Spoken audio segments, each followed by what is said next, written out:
Hey, what's going on, guys? You're listening to WSOU. I am Nick, and I'm here with Lucas Worley, the vocalist of Artifex Pereo. What's going on, man? Not a whole lot. In the van, loving it. So tell me, you guys are on the road right now with I the Mighty and Shell. How's that been going? It's been awesome, man. We've been trying to go out with those guys for a long time. Okay. I'm totally stoked that we can finally do it for a good long run. Yeah, right, exactly. It's kind of worked out well.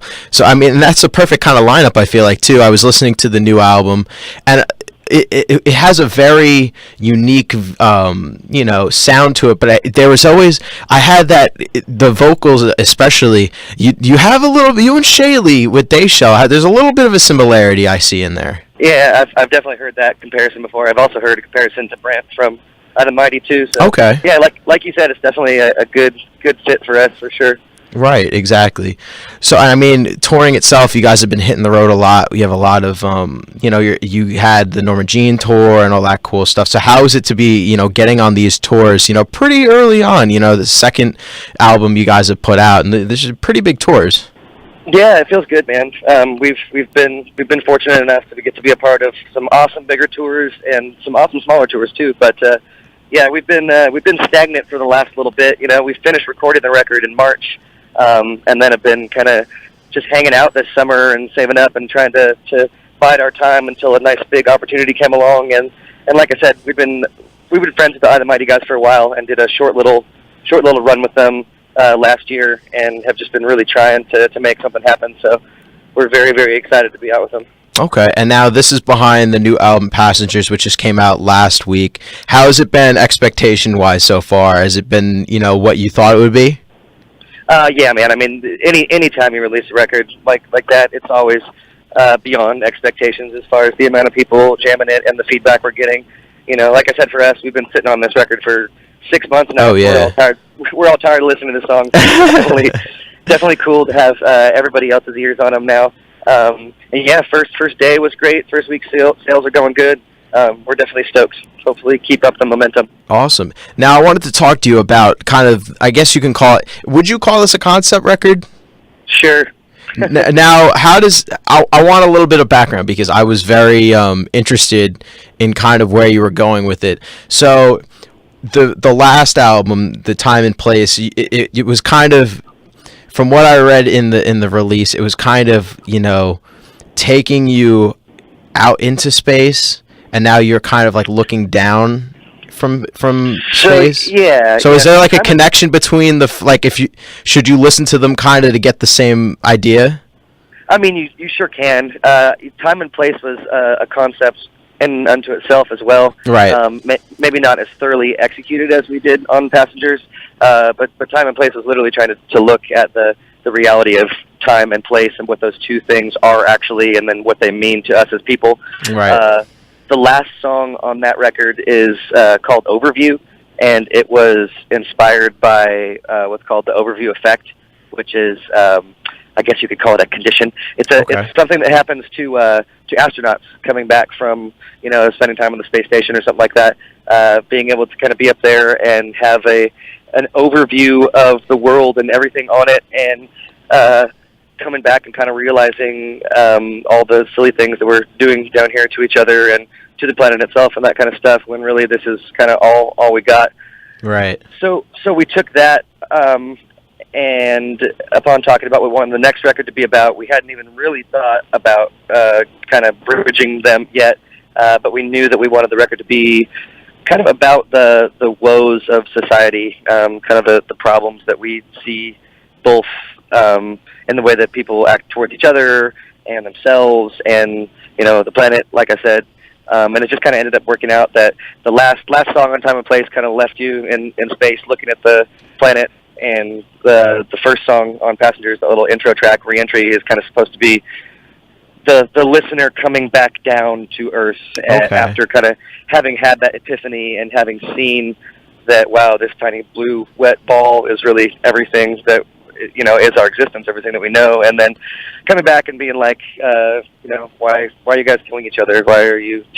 Yeah, exactly. Why are you ruining the planet? Why are you valuing money over lives, and why aren't people working together to make the best existence for everyone possible? So Now, give me a little bit of background on the songs itself, because from hearing the theme for the for the album like all the way, and then also looking at the titles itself, I could kind of see, like you said, that kind of connection.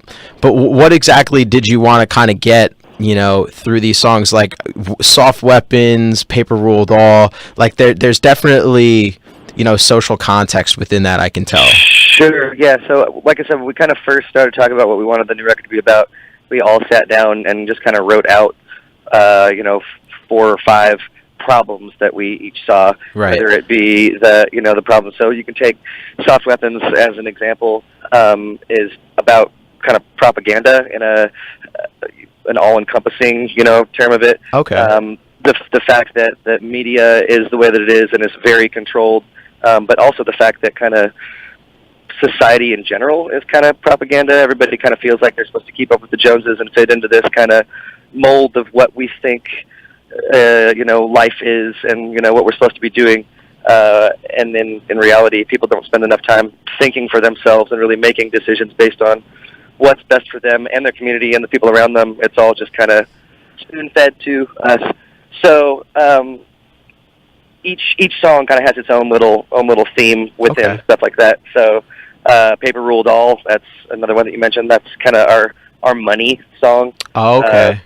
The idea that a little piece of paper controls the fate of the world, basically, when in reality we kind of have everything we need to be successful, happy human beings, but we let shit like that get in the way. Yeah, exactly. So yeah, there's a lot of different kind of themes like that on the record. Kind of have war from the soldier's perspective, war from like the displaced person, kind of the refugee perspective. There's a song about ego, and there's a song about kind of apathy and inaction, kind of everybody taking a look at all the crazy stuff that they see going on, but feeling like somebody else will fix it. Right. Okay. So it's definitely kind of hard to narrow down 10 specific things, but we kind of tried to roll some into one and, be broad with it, but also be able to be a little more kind of planned out and concise, and really try to stay within a theme of each song instead of trying to kind of whitewash it all. Right, for sure.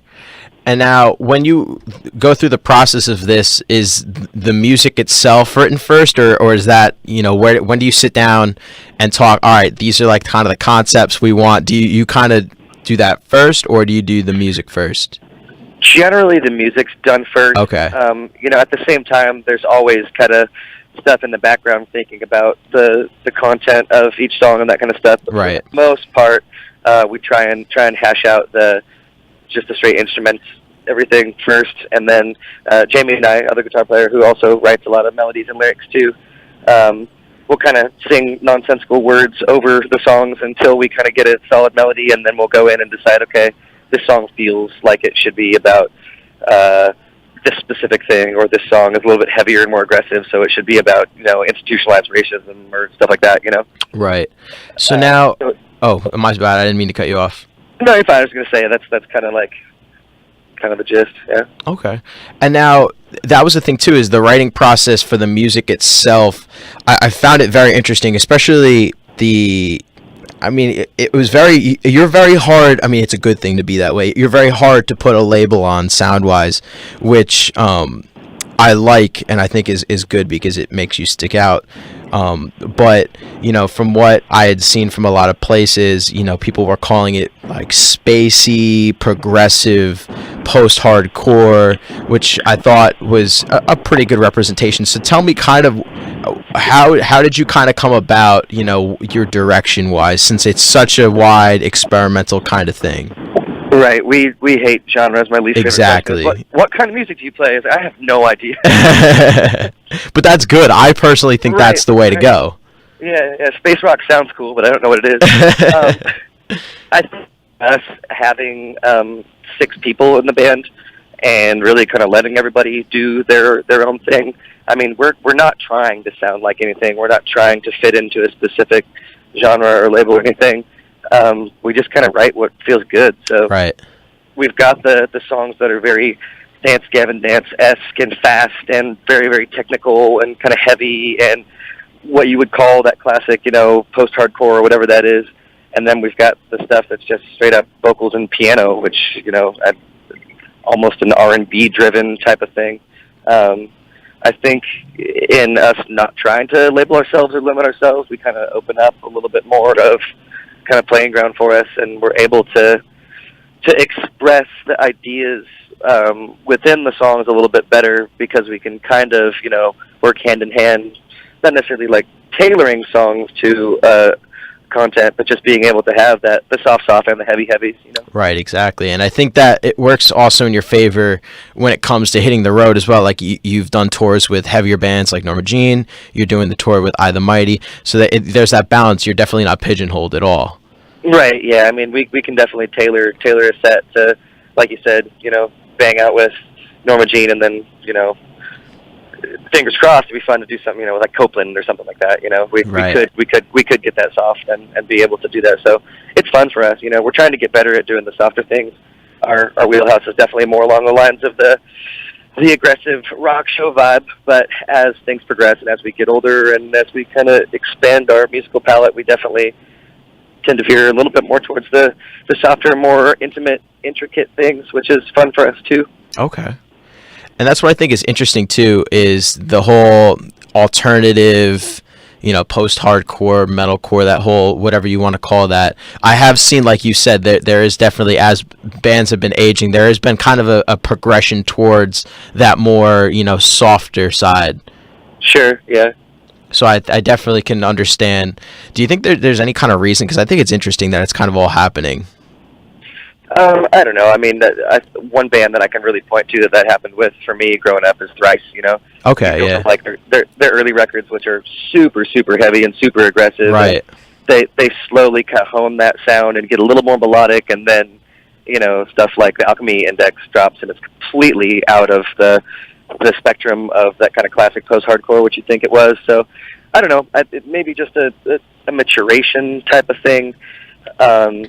I think that any musician that's worth his salt is going to always want to be expanding and creating something new, So within a specific style, it's like, all right, well, we did the double kicks and the screams and that kind of stuff. Let's see what else we can do and where we can take it sonically that, is just a new thing for us.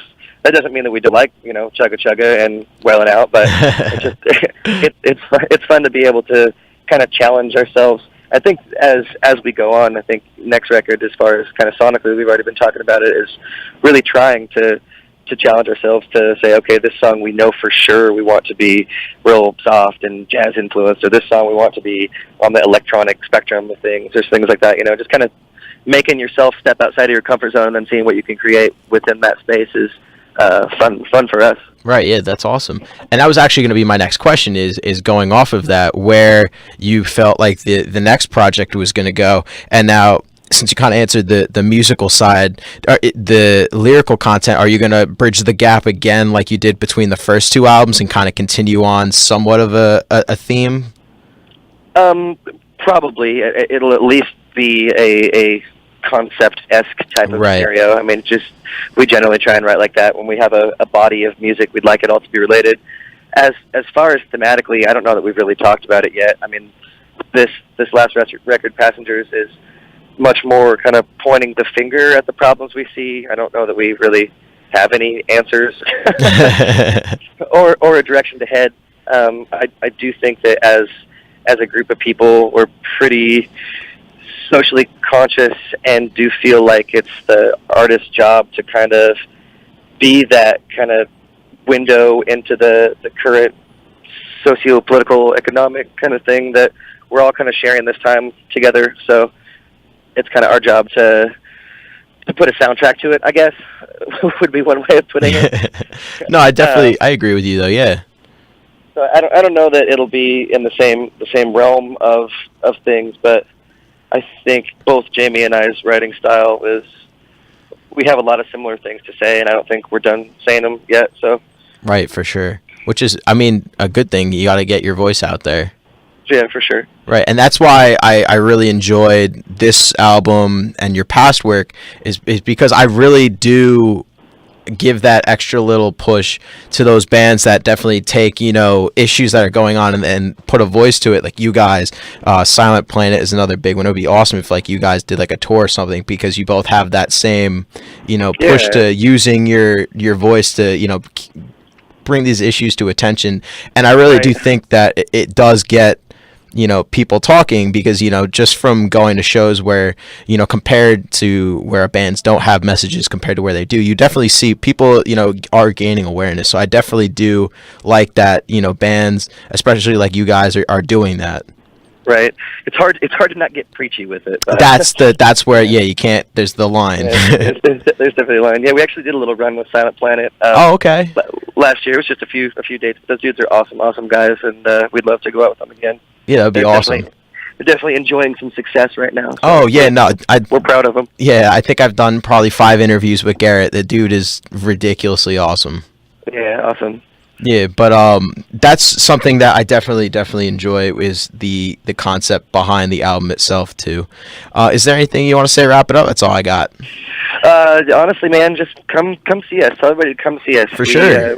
Shows are the most fun thing that we do, and our favorite way of connecting. And really, I mean, the best way to support any musical act is to come see them at shows. So we like hugs, we like high fives. We'll be in a city near you soon. Awesome. Well, thank you so much for your time. Yeah, appreciate talking to you, man. All right, cool.